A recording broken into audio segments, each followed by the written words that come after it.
did. I mean, I'm just telling you right now. There's more people than I thought there would be. I'm not. The deputy chief's hiding though. Did you see him in the corner? You might have missed him as you walked past, but he's. Well, no, we were over there talking. He's still a little ashamed about the vehicle codes as well. You missed it. His hair not that good either. No, he's good at ignoring. He's got a smile on his face. You think he can do it? 2 minutes? I missed that, right? 1 minute. 1 minute to start. My kids come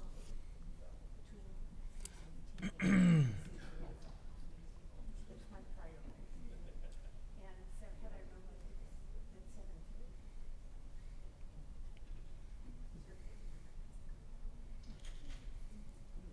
Yeah. It's the only time I saw him. I was driving. Or he's getting a car.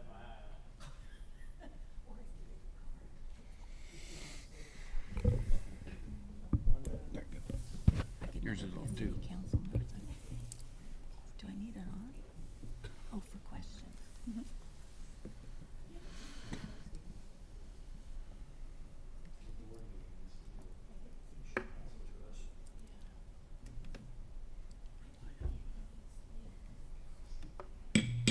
Okay, we're going to call the meeting back to order. Chief Muntz? Yeah, thank you. So I want to welcome everybody to the annual public forum.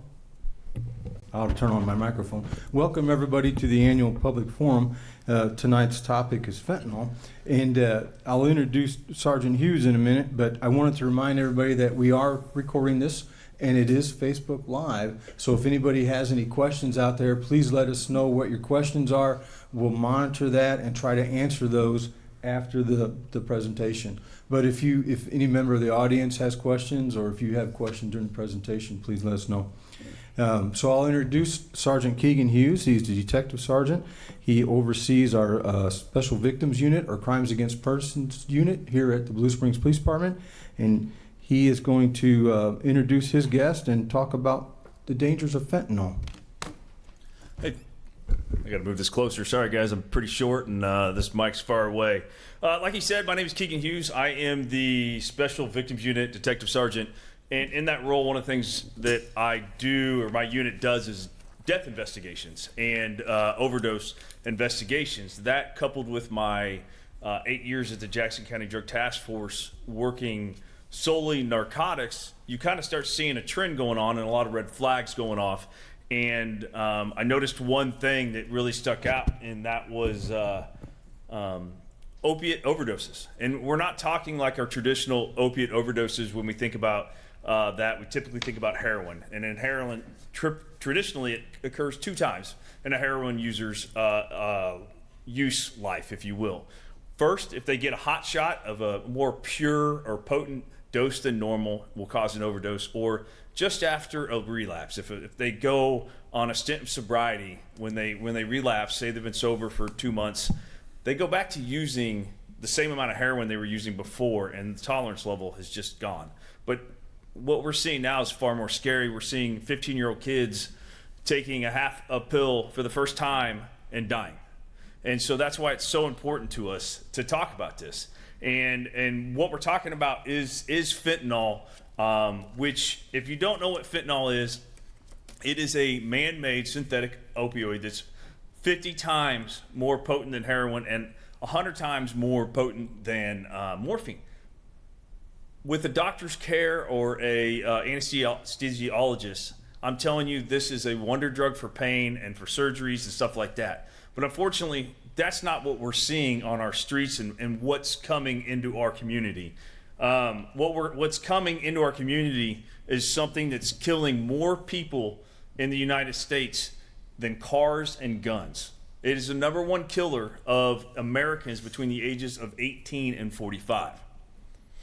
Fentanyl takes a very small amount for an overdose. Heroin overdose, it's illustrated, if you can see this, on the left, that's a lethal dose, and on the right, just a little bit of fentanyl can do it.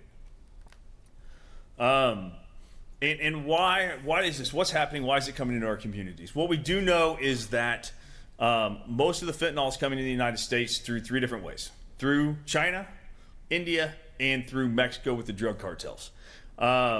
I can go right now online through the dark web and I can purchase fentanyl from China and have it shipped to my door. As long as the customs or the postal service doesn't intercept this package, I can have it at my house. And what I can also do is go online and buy binding agents and a pill press. And so in my house, just like the glory days of meth labs, I can make counterfeit pills. And I can sell these pills that cost me 10 cents to make for $20 a piece. And I'm going to be rich. The problem is, and I like this analogy, and I'll use two. One that I heard from a school district presenter. But the first one is if you're making cake, you stir all the ingredients together and you think you have it nice and mixed up.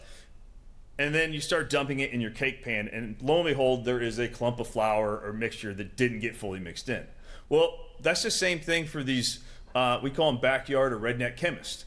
They're not fully mixing up the pills like they should be. And so one pill can contain a no fentanyl, the next pill, perfect dose to get me high fentanyl, and the next pill to kill them fentanyl. And that's what we're seeing. And the school district analogy is it's like a chocolate chip cookie. If you look at it, one may have 5 chocolate chip cookies or chocolate chips, and one may have 20. There's really no way to make a chocolate chip cookie have the same amount of chocolate chips. So there's a lot of errors in these pills, and most of the pills we're seeing on our street that are killing people is counterfeit Percocet 30s. Now, Percocet is made by a pharmaceutical company. When done so, it's not harmful. But when it's made by a fake, by somebody that's counterfeiting it, it is killing people right and left.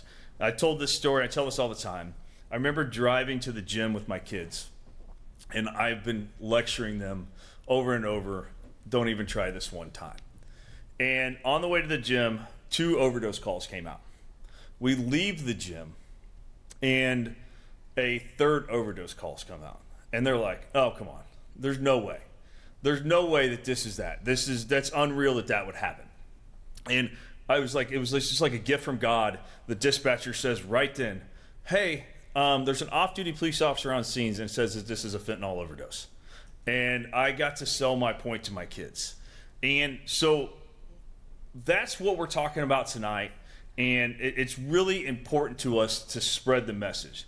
But what I want to have the Chief of Community Risk Prevention from CJC Fire Protection District Report to talk about is what it looks like in our community, what it looks like around Jackson County and the state, and how bad it really has gotten. Thank you, sir. As Keegan said, my name is Chip Ports, Chief of Community Risk Reduction here at CJC.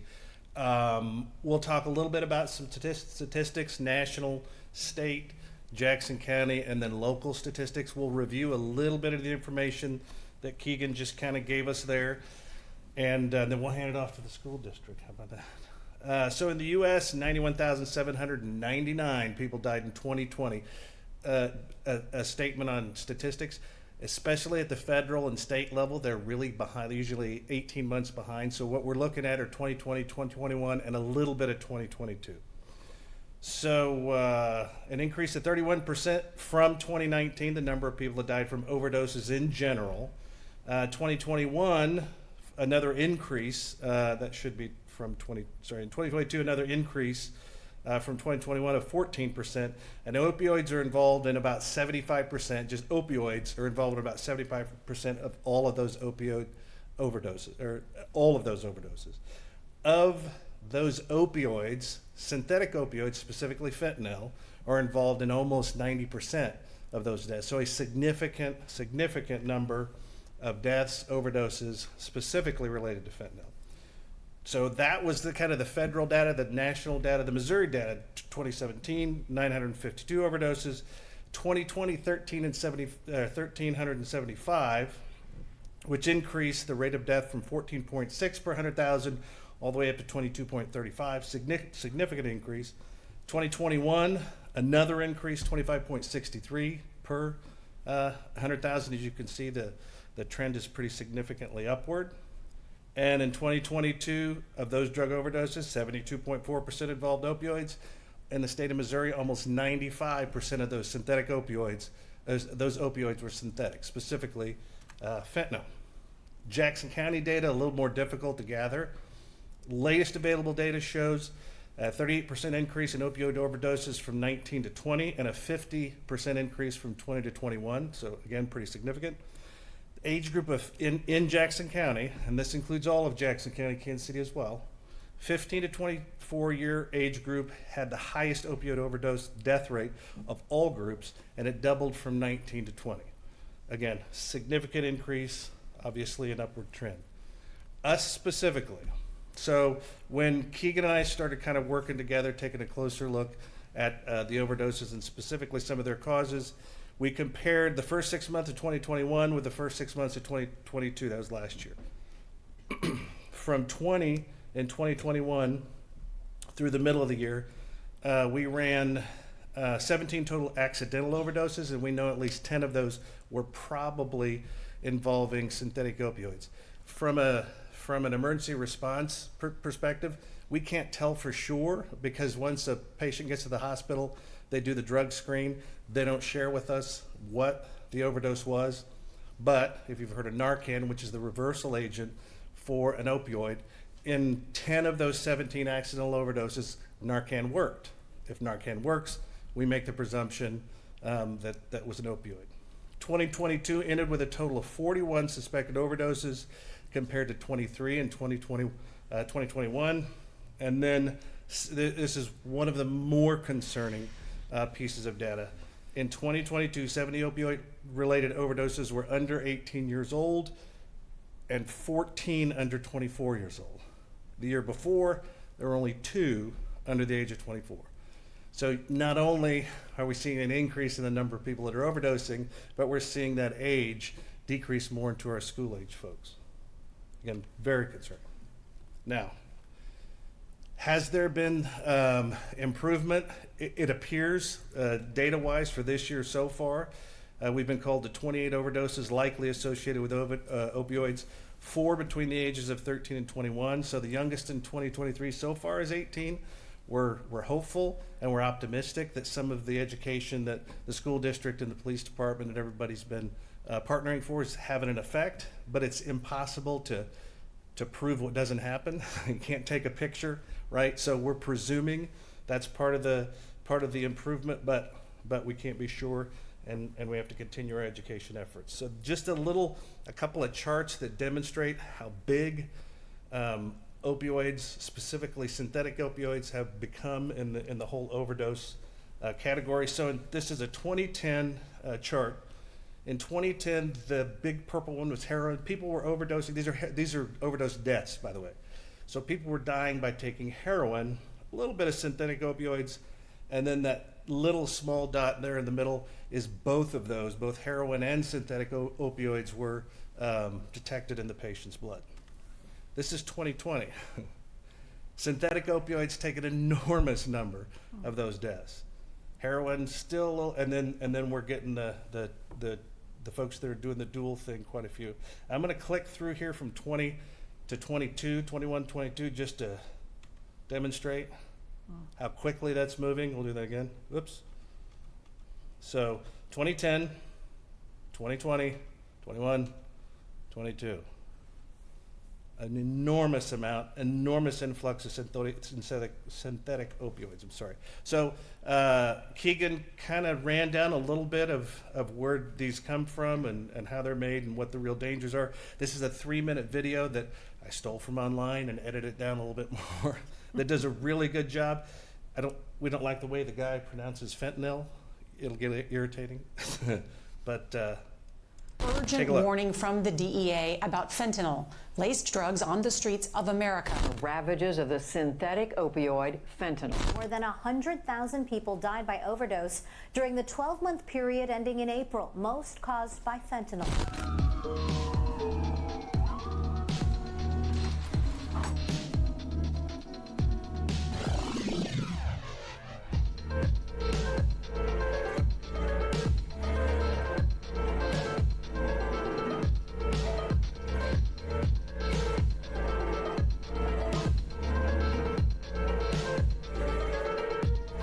Fentanyl is widely used as an anesthetic in hospitals. There's a pain patch.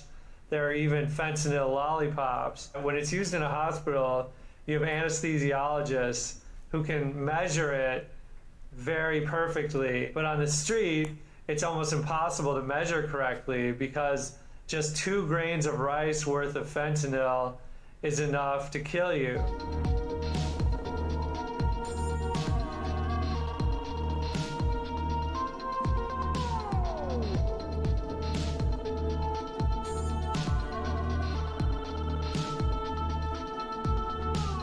Almost all of the ingredients used to make fentanyl are made in China. The ingredients are called precursors, and they're sent over on giant cargo ships to Mexico.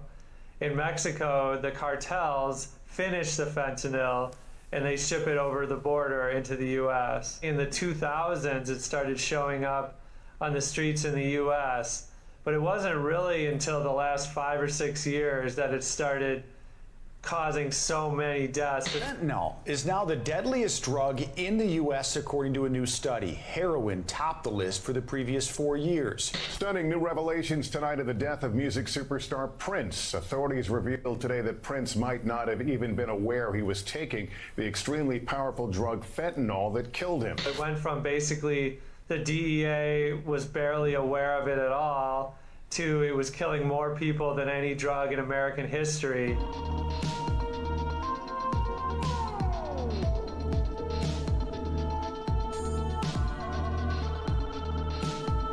Fentanyl is a strange drug because most people don't actually want it. A huge percentage of people dying from fentanyl never even realized they were taking fentanyl in the first place. Fentanyl is used as a cutting agent because it's so cheap. And so drug dealers and distributors use fentanyl to punch up heroin and other drugs because heroin is pretty expensive to grow. You know, you need a field, you need a lot of space, water, and time, whereas fentanyl can be made really cheaply and quickly in a lab. And so there's a strong profit incentive for the Mexican cartels to get out of the heroin business and to get into the fentanyl business.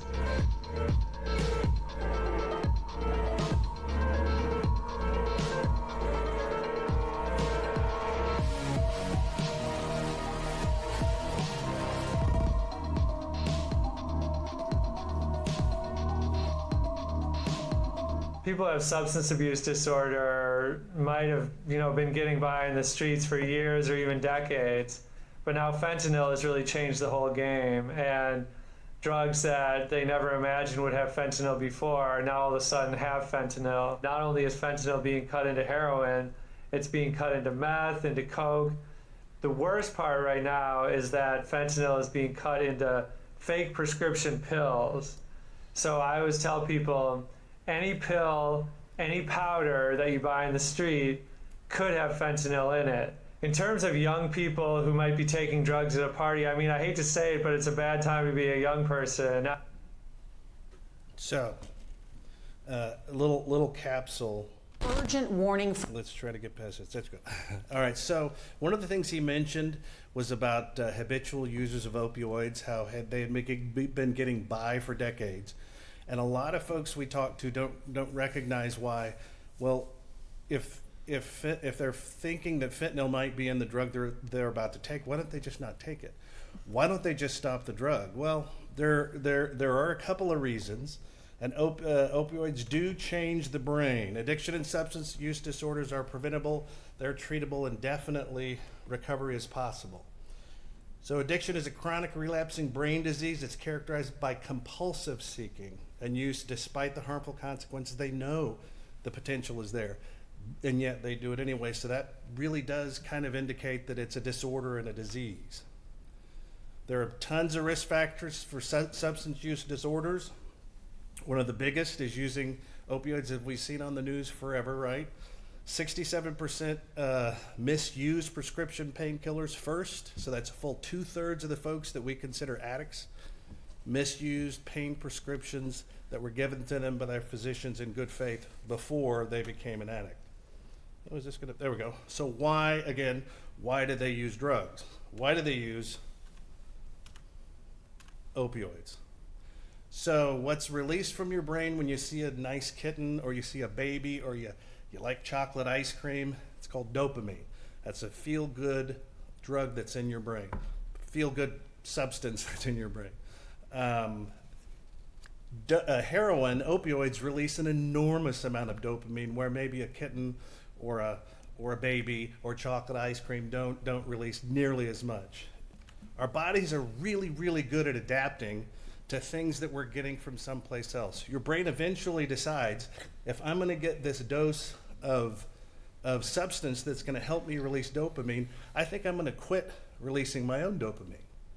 And so if you look at the chart I got here, each peak is a use for a habitual user. They start normal, they use a few times, and then eventually here in the middle of this little graph, their brain stops releasing or stimulating the release of dopamine, because guess what? They're going to get that stimulation from the outside. After a while, they're taking drugs not to get high, but to stay in this normal range. And that's why it's an addiction. That's why it's a disease. There are some, and one of the pilots that CJC is participating in with a university in St. Louis, an addiction science team, is medication-assisted treatment, which actually gives a medication that has a little bit of Narcan in it, which reverses opioids, and a little bit of opioid in it, with the hope that will keep them in that normal range, and eventually it'll lead to recovery. So yes, we hate, our big concern is the fentanyl crisis and the age that's moving down, right? The age of the overdose deaths that's moving down. But we can't forget about the substance use disorder patients also that are in our community that that are also being affected. And back to you. Thank you, Chief Ports. He showed that our numbers are trending. That's only a 1-year number. And we really hope it's based upon a couple different factors. And one of them is the Leave Behind program from CJC, where if we encounter a person that we believe suffered an overdose, we leave behind a care package that includes Narcan. If you don't know what Narcan is, it's a reversal agent for an opiate overdose or any opiates in the system. It can't harm you if we think that you're having an overdose and we give it to you and you're not actually having an overdose. It will cause no other harm to you. So our officers and the fire department and the officers within the school district all carry Narcan just in case this happens. And it's very important to us. One of the things that scares me is the people that we used to be arresting for methamphetamines, we're not. They have switched to fentanyl. It seems like all our drug trend is moving towards fentanyl. We have people that we've arrested for years and years and years for methamphetamine. Now we're going to their house on overdoses. And I think one of the reasons also this downtrending is due to our next guest that's going to speak tonight. If 16-year-old Keegan would have heard what I'm about to say, I would probably kick myself in the rear. I am a product of Blue Springs Schools, and if you ever told me that I think education is going to work to reduce opiate overdoses or drugs in our schools, I would have called you wrong. But I can only attribute the fact that we had no one under the age of 18 overdose in our community so far this year as to what the school district is doing. So we have Katie Wolf, who's the Director of Communication and Education Foundation for the Blue Springs School District, here to talk about what they're doing in the school. And I got to tell you, I'm really excited what they're doing. She has a video that we're not going to play tonight that they are playing for high school kids. And I have to tell you, it's one of the best things I've seen. And they did a really good job on it. So, Katie? Thank you, Sergeant Hughes, and thank you for including us in this discussion this evening. We're happy to be here. So really, for the Blue Springs School District, it all started for us last fall, I guess fall of 2021, if that's right. Sergeant Hughes organized a discussion about illicit fentanyl between the partners here, CJC, the city, and the Blue Springs School District. And so after that meeting, several of our team members from the Blue Springs School District got together and started brainstorming how we would educate our students. And we really decided that we were going to concentrate on our secondary students, which is 6th through 12th grade students. And So what we did is last year, beginning in December of 2020 and through March of 2023, we started with our middle school students. And we had a Department of Public Safety officer and someone from our health services team, and they went to every single PE class at all 4 middle schools, 6th, 7th, and 8th graders. And they talked about fentanyl and illicit fentanyl. And the curriculum is different for each grade. So 6th graders heard something different than 7th graders heard something than 8th graders. So we did that through March of this year, as you can see. And then we knew it was time to start with our high school students. And the school year was quickly coming to an end. And we thought probably the best way to do that just for last school year was a video. But we knew that we wanted to create a video that was something that the students would find interesting and not find, hokey, and something that they would actually get something out of. So that team that I showed you earlier, we decided to talk to our student senate kids. And so we visited Blue Springs High School and Blue Springs South High School, and we talked to their student senate about what do you want to see. And a good surprise to me was they remembered back when they were in middle school, so 4, 5, 6 years ago, they remembered a speaker that came in and talked about suicide. And so they said, we really want to hear personal stories. And so this is where Cooper Davis comes in. And Libby Davis. Cooper, unfortunately, is one of those kids. He's a Mill Valley High School student at the age of 16.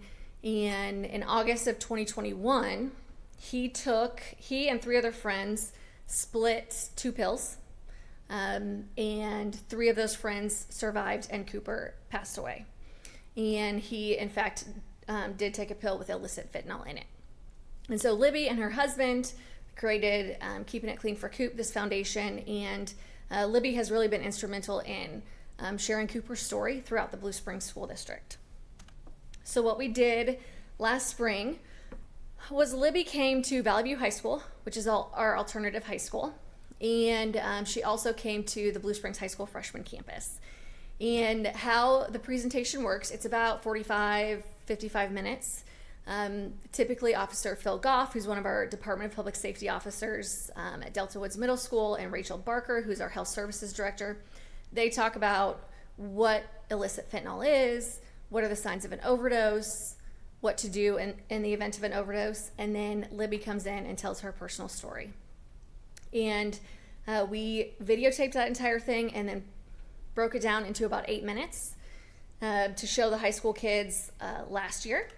And this year, we're taking that assembly to as many schools as we can. So you'll see that a combination of 8th graders and 7th and 8th graders and the seniors at Blue Springs High School have already seen that assembly and have had the opportunity to interact with Libby and hear her story about Cooper.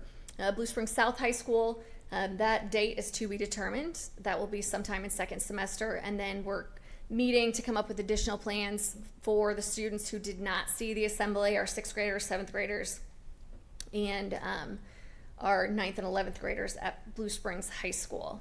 The other thing that we're planning on doing is another community event in February probably to invite parents and community members to come and learn more certainly about illicit fentanyl and the dangers and how it's affecting our community. And really, when our students lead these assemblies, that final message they hear is, unless something's been prescribed to you by a doctor and you filled the prescription at a pharmacy, you should not take it. And we allow kids the opportunity to ask some questions and hope that they're armed with that information. And then Libby does a great job of telling the kids, tell your family, tell your friends, tell as many people as you can about illicit fentanyl and taking pills, and that really one pill can kill. And so those are the efforts that we've been doing in the Blue Springs School District, thanks to our partners. I know we're running short on time, so I'm just going to have one final thought before we open it up for questions. If I were ever to run for office, which I'm not capable to do because I just couldn't deal with politics, one of my platforms would be if we could fully fund addiction recovery and mental health so that any human being that wanted to get mental health treatment or seek addiction rehab or recovery could get it, our crime rate would go down 50% within 5 years. I just feel that way. And it doesn't matter if it's their 15th or their 100th time, going to this. I really feel that, he has the data there talking about addiction and what it's doing. It's just something that we don't focus on. And, our healthcare, it's not a political statement. It's unless you have good insurance, it's hard to get assistance for addiction recovery. So if there's any questions, please, we'll have to repeat your questions, and then David Watson with the city will be fielding any questions from Facebook. Council Member Culpepper. Yeah, can you speak to what sort of questions the kids ask during these presentations? Yes. So the question was, can you speak to what kind of questions the kids ask? And it really just depends. We had a student who asked Libby Davis how they knew that her son passed away from illicit fentanyl. And so she explained that it was, several weeks later after those coroner's reports came out. They've asked about what can they do, if they are offered a pill or if they see their friend taking a pill. So we've given them some tips and tricks of kind of outs, if you will, having kind of a secret code word with your parents, or just being confident in the fact that, no, I'm not taking that and you shouldn't take it either. So just making sure that they understand the importance of that. I would say those are the main questions that we have received, and some about can you overdose on fentanyl if you touch it? Some of those questions as well. So you do address the peer pressure issues, because that to me is a big problem with drug taking. Yes, absolutely. Thank you. Mrs. Wolf, while you're there, I noticed Brittany Hill, you had only presented to the 8th graders and 7th and 8th for the other 3. Is there a plan to revisit for the 7th graders? Yes. So the schools that didn't hear the assembly, we will do some sort of additional education in their PE classes. The 7th graders at all of those locations, they were educated when they were 6th graders at our middle schools, and so we're just working on what the plan is for them for the rest of the semester as well.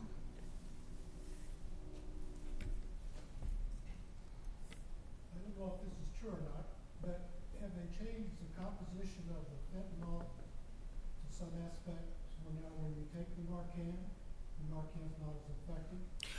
I haven't heard anything about that, but that scares me that you say that. I hope that's not true.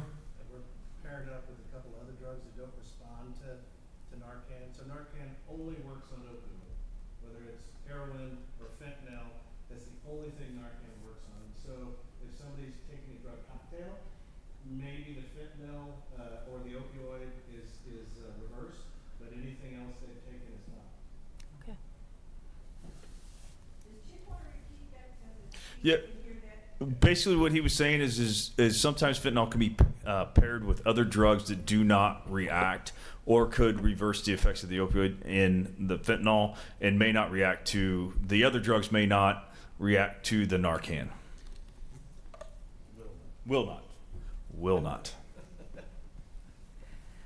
Chief Ports, is there a way for, because I know that they had kind of run out of Narcan because they were giving it away so many places. Can you still get that to keep it your private, like in your own car or at your home? So you had a microphone, so I don't have to repeat that. Yeah, it's good. So the health department, Jackson County Health Department, has on their website request free fentanyl. State of Missouri, we participate in a Narcan leave behind, as Sergeant Hughes mentioned. We get free fentanyl to hand out to folks that we think it's appropriate to. Typically, it's at an overdose scene, as the sergeant said. The supply is there. The only places I think that we're running out of it, I think you may even be able to get a prescription through your insurance. The only supply that was low was as soon as you no longer needed a prescription. I'm sorry, you don't need a prescription. You actually buy it in a drugstore. As soon as the need for a prescription was removed, there was a shortage for a little while because folks went and bought a bunch of it.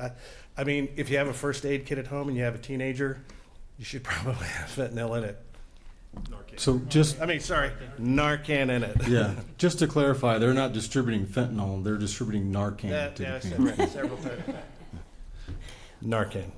Well, even if you don't have a teenager in your home, I have grandchildren that are Yeah. reaching that age, and so I would hope they never got into that, but And again, as we've mentioned, sometimes they don't even know if they're getting into it. And so just like a Band-Aid, Narcan in your first aid kit, super important.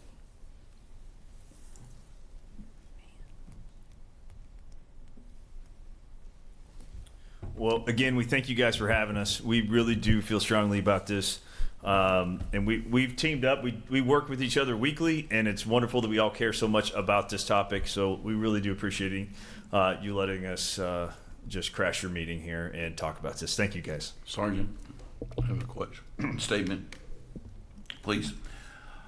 I just want to thank all the representatives from the PD to CJC to the school district making a collaborative effort to do this. I think if one of you, the three of you, of the three organizations is not there, I don't think it is more, it would be less impact on it. And I just want to say I'm glad to see that all of you are working together, and I hope you continue all of you working together.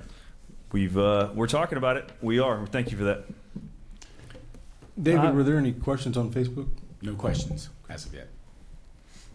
And as I hear on other council meetings, especially from Council Member Kaler, ditto that.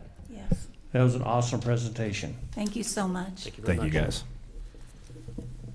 Well, I want to echo that too. I thank you all for coming and to honor their request to speak about fentanyl. And Katie, if you need help in the future, I volunteer these two to come help you. Thank you. So thank you. Any other questions, concerns? None. And again, echo on behalf of what everybody said to each one of you, Sergeant Hughes, Chief Ports, Katie, thank you so much for everything you're doing and working together. Having 4 children and an exchange student going through the Blue Springs schools right now, that's a worry and concern, and it makes, as a parent, even outside of the board, it makes me feel good knowing that you all care and doing what you're doing. So thank you very, very much. Okay, is there any other? Okay, motion to adjourn. So moved. All those in favor? Aye. Aye. Any opposed? Done. Thank you. Did you get the first and the second?